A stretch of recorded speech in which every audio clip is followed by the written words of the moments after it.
Hello students, তোমাদের সবাইকে Surajit Manna creations চ্যানেলের পক্ষ থেকে সুস্বাগতম। আশা করি তোমরা সকলে ভালো আছো।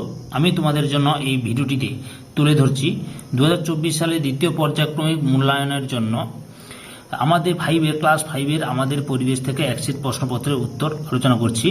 এই প্রশ্নপত্রের সেটটি তোমরা পেয়ে যাবে দেবাশিস মৌলিক সম্পাদিত প্রান্তিকের প্রশ্ন প্রস্তুতির বই থেকে।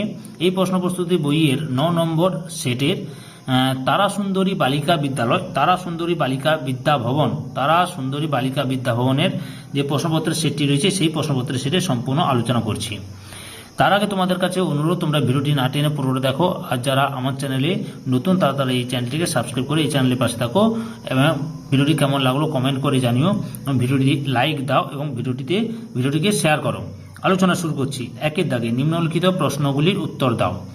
1.1 দাগে গান্ধী বুড়ি কাকে বলা হয়? গান্ধী বুড়ি বলা হয় মাতঙ্গিনী হাজরাকে। পরের প্রশ্ন 1.2 দাগে সুন্দরবন অঞ্চলের একটি নদীর নাম লিখো। সুন্দরবন অঞ্চলের একটি নদীর নাম হচ্ছে, আমি একটি নদীর নাম লিখলে মাতলা, এছাড়া রয়েছে বিদ্যাধরী, পিয়ালি, গোসাবা, এই সমস্ত নদীগুলির নাম রয়েছে। 1.3 দাগে কোথাকার মাটির পুতুল বিখ্যাত? নদিয়া জেলার কৃষ্ণনগরে মাটির পুতুলের জন্য বিখ্যাত কৃষ্ণনগর। পরের 1.4 দাগের প্রশ্ন, গঙ্গা কি ধরনের নদী? গঙ্গা একটি নিত্যবহ নদী। পরের প্রশ্ন 1.5 দাগে বাংলাদেশের জাতীয় সঙ্গীত কোনটি? বাংলাদেশের জাতীয় সঙ্গীতের নাম হচ্ছে আমার সোনার বাংলা আমি তোমায় ভালোবাসি। আমার সোনার বাংলা আমি তোমায় ভালোবাসি। তাহলে বলছে কি, আমার সোনার বাংলা আমি তোমায় ভালোবাসি। ভারতবর্ষের সাধারণতন্ত্র দিবস কবে থেকে চালু হয়? 1950 সালের 26শে জানুয়ারি।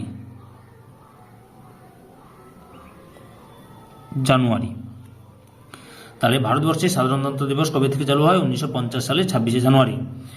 2 দাগে শূন্যস্থান পূরণ করো। 2.1 দাগে কেলেঘাই আর ড্যাশ নদী মিশে তৈরি হয়েছে হলদি নদী। উত্তরটি হলো কংসাবতী নদী বা কাঁসাই নদীও বলা হয়। 2.2 দাগে পশ্চিমবঙ্গের সবচেয়ে উঁচু পর্বতশৃঙ্গের নাম ড্যাশ। পশ্চিমবঙ্গের সবচেয়ে উঁচু পর্বতশৃঙ্গের নাম সান্দাকফু।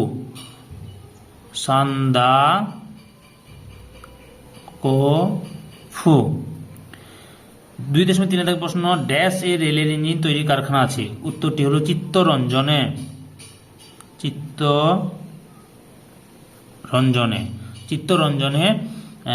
রেলের ইঞ্জিন তৈরি কারখানা আছে। 2.4 দাগে ধান কাটা ও ঝাড়ার আধুনিক যন্ত্রের নাম ড্যাশ। ধান কাটা ও ঝাড়ার আধুনিক যন্ত্রের নাম হলো হারভেস্টার।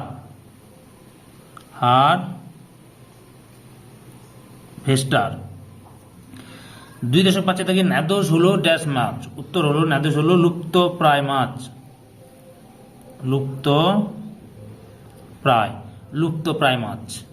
2.6 দাগে মহানন্দার উৎপত্তি দার্জিলিং জেলার ড্যাশ থেকে। উত্তরটি হলো ডাউ হিল থেকে।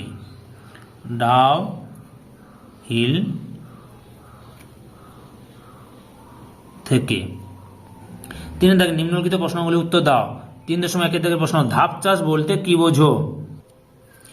উত্তরটি হলো পাহাড়ের ঢালু জমিতে সিঁড়ির মতো ধাপে ধাপে জমি কেটে চাষ করাকে ধাপ চাষ বলে।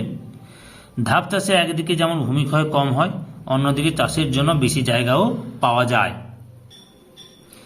এই পদ্ধতিতে কি কি ফসলের চাষ হয়? এই পদ্ধতিতে ধান, গম,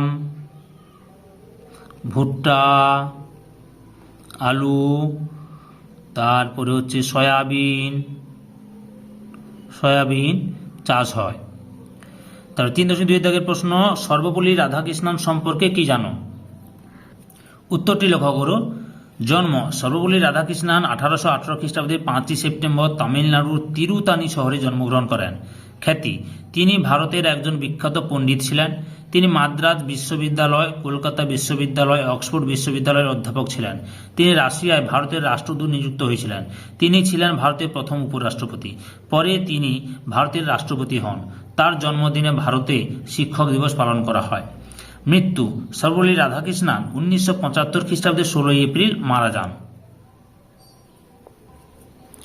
4 দাগে টিকা লেখো। প্রথমে রয়েছে 4.1 থেকে শ্বাসমূল। উত্তরটি দেখো, লবণাক্ত জলাভূমিতে ম্যানগ্রোভ উদ্ভিদের শ্বাস গ্রহণে অসুবিধা হয় বলে এক বিশেষ ধরনের মূল মাটির উপর থেকে বেরিয়ে আসে। বাতাস থেকে অক্সিজেন গ্রহণ করার জন্য এগুলিকে শ্বাসমূল বলা হয়। উদাহরণ: সুন্দরী, গরান, গেওয়া প্রভৃতি ম্যানগ্রোভ জাতীয় গাছগুলিতে শ্বাসমূল দেখা যায়। এই সেটটির লাস্ট প্রশ্ন 4.2 দাগে সবুজ বিপ্লব। সংজ্ঞা: 1960-এর দশকে ভারতীয় কৃষিতে যে ব্যাপক উৎপাদন বৃদ্ধি ও আমূল পরিবর্তন ঘটে তাকে সবুজ বিপ্লব বলে। কারণ: উচ্চ ফলনশীল বীজের ব্যবহার বৃদ্ধি, রাসায়নিক সার ও কীটনাশকের ব্যাপক ব্যবহার, ডিপ টিউবওয়েল বসিয়ে জলসেচ ব্যবস্থা, কৃষিজ যন্ত্রপাতির ব্যবহার বৃদ্ধি প্রভৃতি কারণে ভারতীয় কৃষিতে উৎপাদন বৃদ্ধি পেতে থাকে। প্রভাব: গমের উৎপাদন সবচেয়ে বেশি বৃদ্ধি পায়। ধান, ডাল, তৈলবীজ প্রভৃতি প্রচুর পরিমাণে উৎপাদিত হয়। খাদ্যের আকাল কেটে যায়, কৃষকদের আয় বৃদ্ধি পায়। সম্পূর্ণ ভিডিওটি দেখার জন্য তোমাদের সবাইকে অসংখ্য ধন্যবাদ।